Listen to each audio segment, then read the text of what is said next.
In this episode, I'm addressing the rise of so-called preventative BOAS surgery in brachycephalic breeds. Too often, dogs being offered airway surgery without proper grading or confirmed clinical need, simply because of how they look. I explain how BOAS should be actually assessed, what diagnosis must come before intervention, and how insurance, statistics, and breed bias can shape decisions in the consulting room. If you own a short-faced breed, this is about protecting your dog from unnecessary surgery and understanding when breathing truly is and is not a problem.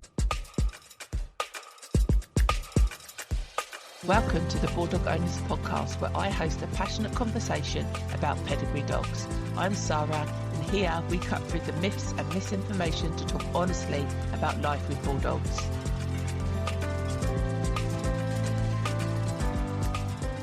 Walking, talking people.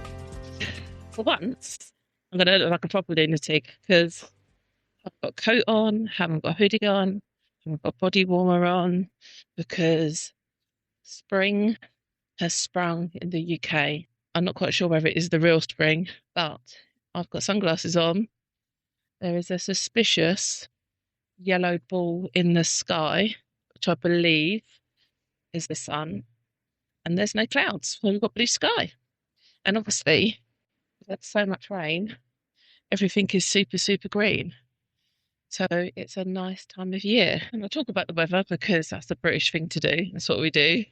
And I realised you do this because obviously it doesn't mean that you breach any of the no-go conversations of politics, money, what's the other one? Sex, drugs, rock and roll, I don't know, whatever the other things are that you shouldn't talk about at a dinner party. So weather is always a safe bet. And in the UK, obviously, because I have international listeners. In the UK, not only do we have all the seasons, we actually have all the seasons in one day when we're really lucky. I realise I have a crazy amount of jackets and coats, like a ridiculous amount. And then obviously you layer on that work stuff, leisure stuff, dog stuff. It is crazy. And likewise, I realise I have a crazy amount of footwear because you need all the footwear for all the things. But what also happens in spring is the anti-bulldog or anti-pedigree nowadays, used to be anti-bulldog, nowadays sort of turned to anti-pedigree brigade, turn up a notch because we've just had Westminster in February in the States, which is a very prestigious show. There's an invite-only kind of job. And we have Crufts, which is the biggest dog show in the world, early March. So it's just this time of year, the press and journalists all like to put the heat on dogs. And obviously previous episodes I've talked about all the changes that are being discussed in legislation in regards to breeding. And obviously the wheels will keep turning. But with this change of weather, you might hear the old dogs panting in the background. So I thought it would be worth having a conversation about BOAS. So to let you know, I'm only walking one dog at the moment. I'm walking Pearl because I've walked them all in a different combination. And I thought, if I'm just walking one dog, I can walk a bit slower. Hopefully I won't get us out of breath. And we can cover this conversation, this topic in some detail. I've already banged on about BOAS, brachycephalic obstructive airway syndrome, and how I think for the last 10 years at least, it's been an assessment that's been available to brachycephalic dogs, short-faced breed dogs, to assess their breathing, to see how differently they breathe to any dog that's got a muzzle. And the important thing is that they don't have any excess skin or tissue around the nose, around the throat, into the body, because that all becomes like fatty, obstructive tissues. It just gets in the way because obviously you can't breathe, you can't get oxygen in your body, but also they can't cool down because they don't sweat like humans. They use a tongue particularly to cool down, but also the pads of their feet and also their nose. So they radiate heat from those areas. Yeah, so it's important basically. And obviously change of weather, spring, you'll see more dogs panting because they're warming up quicker. And is how well they can recover after that. That's that they can do any exercise any other dog should be able to exercise, but also the recovery rate of that. So brachy obstructive airway syndrome is a way to assess that. And it's a graded system. I'm going to come on to what I'm telling you all this in a minute. It's a graded system from 0 to 3. 2 and 3 are clinically affected. I don't know, one's mildly, the other one's severely. So I think they pretty much say, well, 3 would definitely need operating on. 2 probably could be managed with correct weight, keeping a dog healthy, well exercised, that kind of thing. 0s and 1s are all good in the hood. You have to keep assessing your dog. Say you assess them at a year old and they rolled off at 0. They're still growing, they're still babies. So I think it's recommended that you reassess them every 2 years.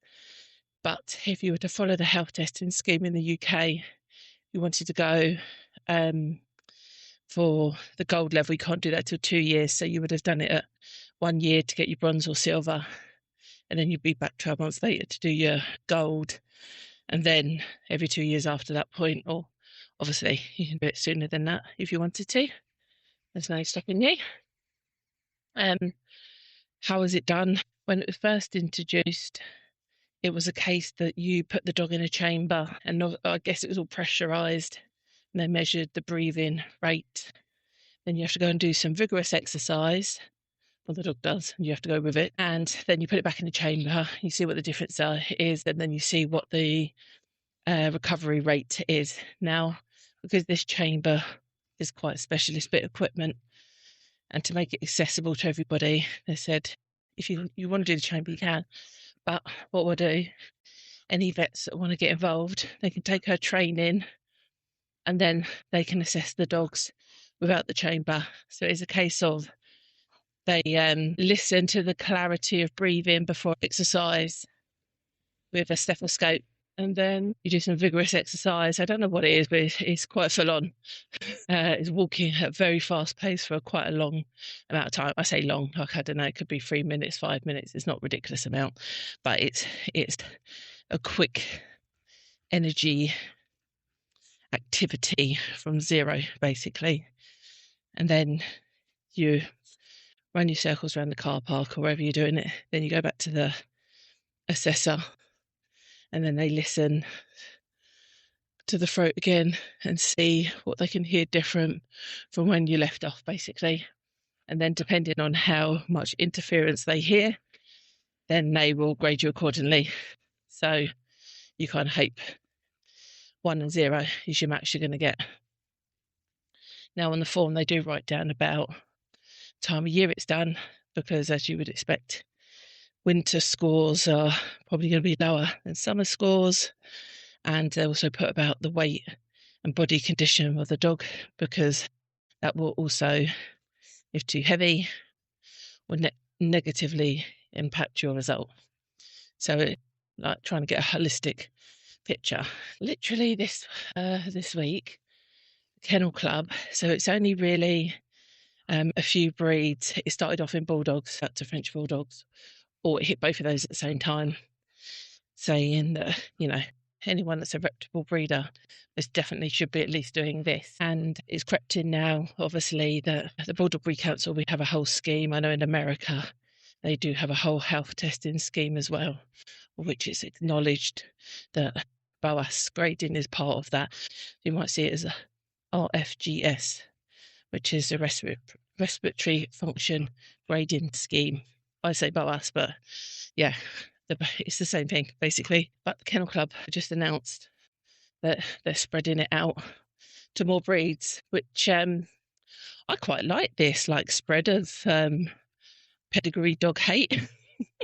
Takes the pressure off Bulldogs a little bit, to be fair. So it's quite funny. Well, it's not funny because it's a very serious subject. And again, they're just doing this because of the political pressures that they're under. They've got Staffordshire Bull Terriers are on there now. I think Pekingese are on there. Chihuahuas are on there. Quite a lot of list of dogs that now feature. Some of them are definitely suffering BOAS. Pugs are pretty much followed quite soon after Bulldogs and Frenchies, I think. But and there's some breeds on there that don't seemingly with the stats they're providing, suffer BOAS, but they've obviously just gone because of the look of the dog, such as a Griffon, because it's got a short little face, brachycephalic head. But as we said, weight comes into it. So I find these toy breeds, the lighter they are, because they're so tiny, you're weighing like 4 or 5 kilos, the likelihood of you suffering being like a grade 3 BOAS is pretty rare, I would imagine, unless it is a car crash of a dog. Anyway, they're spreading the love of the grading system, which is good because it's always been like, oh, look at the bulldogs, they can't breathe, that's why they have to do it, which drives me crazy. Like, yeah, obviously there's loads of badly bred bulldogs out there, but I've never had a BOAS operation done on any of my dogs. But as I was saying, you could have a no BOAS dog, she could be a 0, and then when you retest them, they've crept up to a 1, and then it'd be interesting to see whether they creep up to a 2, whether they creep up to a 3. It's definitely age related, but I mean, realistically, I've seen, and this is what we're going to come on to, vets operating doing BOAS ops on veteran dogs, which I think is a bit questionable, because if they live this long without it, and ultimately their pace of life is slowing, sleep apnea is one of the symptoms of BOAS as well. And obviously people tend to suffer that the older they get, because all the muscles around their throat are all more relaxed because they've aged and they're tired, or they're not naturally as elastic as they should be. So I find it interesting when I see 7, 8-year-old bulldog having BOAS surgery. But I tell you this because I was scrolling through Facebook and a little French bulldog popped up in my feed, and it was a vet's around the corner from me saying, we're so amazing. We've saved this dog from a lifelong of misery because the owners wanted her spayed. And we said, oh, guess what? We can do you preventative BOAS surgery at the same time. Guess what? Even your insurance will cover it. And they were very proud of their work to be sharing. So obviously, because I've got bulldogs, you should not be doing any BOAS surgery on any dog that has not been graded and has not been confirmed as being clinically affected by BOAS to the point they need surgery. So I know there are no assessors round where I live, because I have to either get mine done at a show, or I drive about an hour east, sometimes north, sometimes west, to get it done. So I thought, this is interesting because this vet's like 10 minutes around the corner. There are no assessors. They aren't qualified to assess a dog. And actually, how they worded their post, the dog didn't actually go in for BOAS breathing problems. It went in because they thought it should be spayed. That's a whole nother conversation about whether you should be routine spaying now anymore, because again, tides have certainly changed in that. So I put a little reply up saying, well, this is interesting because you haven't graded the dog, and how do you know it's preventative? Because the dog might never suffer the problem anyway. Just because it's a French bulldog doesn't mean it's going to have BOAS. Surely you only do surgery when you're fixing the problem. And likewise, it's a bit concerning that spaying a dog and the ovaries are nowhere near the throat. So you're doing 2 quite significant surgeries on a dog at the same time in 2 totally different areas of the body. And there'll be an argument to say that spay is a lot simpler than doing BOAS surgery. So actually, you're making this op way more complex, making it much more riskier than it ever needs to be. Anyway, you say, didn't get a response, but shared it on my Facebook page, and a few other people responded. And now this isn't the first time I've heard this, hence why I thought it's worth podcasting about. But it is not normal to just be routinely spraying your dog, but you should be having conversations with your breeder about that. But if that is a choice that you do decide to do, it is not normal procedure that you would assume that you would have BOAS surgery done at the same time, especially when the dog has not been assessed. All of these vets doing BOAS surgery when they're not even qualified to assess the dog to know whether it's got BOAS is a bit of a joke. And maybe there should be a bit of a restriction there. that you shouldn't be doing surgery, but you aren't qualified to actually clinically diagnose. Just put it out there. And secondly, they go to you, the vets, to say, don't need to worry about it. We'll get it done, and you can just claim it on your insurance when I win a chicken dinner. At the time, they're encouraging you to do this because it sounds very convincing that you're acting in the dog's best interest. But if you don't know better, you don't know better, but you do now because you listen to this podcast. They're going to say, we'll do it, and you'll be able to claim it all back on your insurance. But people, you need to remember, if you have got pet insurance, what they're going to do is when it comes to renewal time, now you've put in a claim probably 4 times more than what it should have been, that will be reflected in your premiums. And not only will it be reflected in your premiums, they're probably also going to write off anything that's related to breathing as a pre-existing condition, because they're going to say, oh, I don't know, you get pneumonia. Well, yeah, it's because you're a dodgy breather. I know, you get kennel cough and it gets a bit serious. Oh, yeah, it's because your dog's got BOAS, even though it never had BOAS. So I'll be very careful about being over-reliant on your vets and your insurance company to do best by your dog. Because who wins out of this situation? Vets do, don't they? Dog doesn't. Is that surgery you don't need? You don't, because now you've got pennies coming out your pocket you didn't need to spend. Insurance company don't care. They still get paid. But who wins out of this? The vets. For suggesting surgery your dog didn't need, and they get nicely, handsomely paid for it, and they have absolutely no repercussions of the damage that they caused anyone, whether that be financial, trauma from going from the vets to the dogs, emotional, and then also the bigger damage of that goes down as another dog, another bulldog or another brachycephalic breed that had BOAS and's been treated. So they're little statistics that they like to be keeping, that they like to throw at us. BOAS numbers start going up. But these dogs didn't even have BOAS. That statistic should never exist, but now it exists to be weaponised against us as a breed. So it pretty much does damage on all levels. I'm quite firm with you should always be asking for a tiered treatment plan when you're at your vet. Whatever craziness they come out with, and they aren't God, they don't know the be all and end all, and you're paying them, you're paying for private healthcare. So when they start coming out with crazy stuff, making up monopoly numbers of vet bills, I'll be asking for a tiered treatment plan. Let's start with the cheapest, which is probably going to take the longest to work, but you're probably still going to do the job. Then let's scale up to the most severe, which would be surgery. And also, there is nothing wrong about getting a second opinion. So you should have no loyalty to your vets that you feel bad for getting a second opinion, specifically from a bulldog specialist vet. So if you're not happy or you're not sure, obviously nowadays you've got stuff like ChatGPT, gosh. And this is why also I recommend that everybody, when you're having a consultation with your vet, you should be recording that conversation.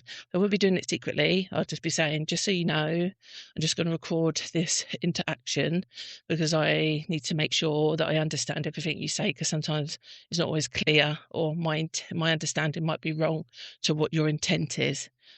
So that's a big tip there. Then, obviously, you can put all of that into an AI like Gemini, Copilot, ChatGPT, Claude, all these amazing AI systems out there that are pretty much non-judgmental. Like, obviously, it does skew some biases because you're putting your input into it. But you can load all that in, all your transcripts from your consultations and all your vet notes that you've been given and anything else you have, and say, like, what are my options here, basically? What should or shouldn't I be doing? If you're a breeder listening to this, you really need to make sure that you educate your puppy owners on people that are going to take advantage of them or take advantage of the breed because they have a negative breed bias. Like, how do you spot a bad vet, which we'll definitely cover one day? But a bad vet will treat the breed, not treat the symptoms.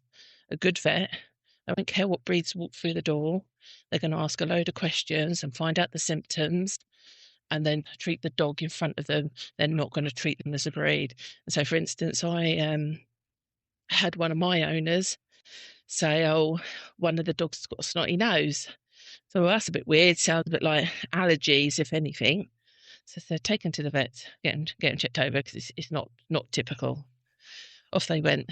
They see a 32 kilo bulldog walk through the door, head size as a basketball, and said, yeah, it's because he's got BOAS. I said, well, as far as I know, no dog with BOAS gets snotty nose. They get phlegmy, breathing difficulties, but it's not nasal. Don't get snotty nose because of it. So anyway, lucky enough, my puppy owner he wasn't even a puppy at the time. My owner contacted me and I said, nah, get a second opinion. So anyway, they went to one of my vets. What did they say? Yeah, it's allergies, £50 steroid injection, one off, problem fixed. So they were happy to sign that dog up to a £3,500 BOAS surgery when he didn't have BOAS. He wasn't even given any symptoms of BOAS. Yet they just looked at him as a bulldog, a big bulldog. Oh, obviously he's going to need BOAS. So you're going to have to be astute, and you are the voice of your dog. As much as we like to place our trust in professionals, because otherwise why are they professionals?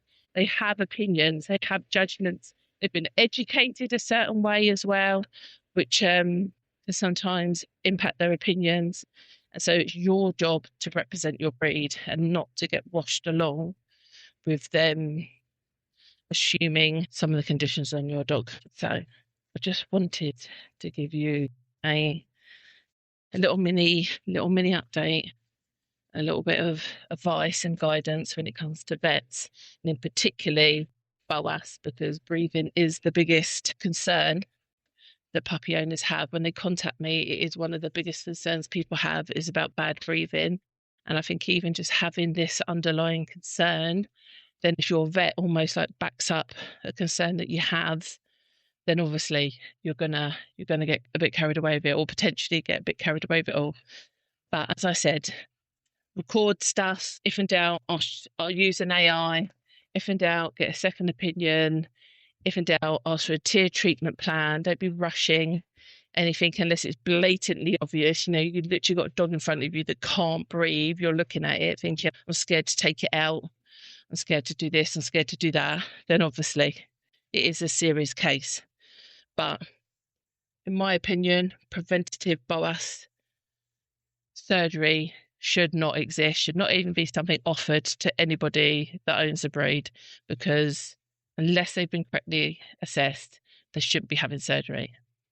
So that's it. I'm back home. I'm sure I've talked enough. And yeah, we can catch up next week, can't we, on another exciting Bulldog topic. So otherwise, have a good one, and I'll catch up with you then. Bye. Before you go, head over to bulldogownersclub.com if you fancy a bit of support with your dog, help finding a puppy, or joining one of our fortnightly informal chatty community calls.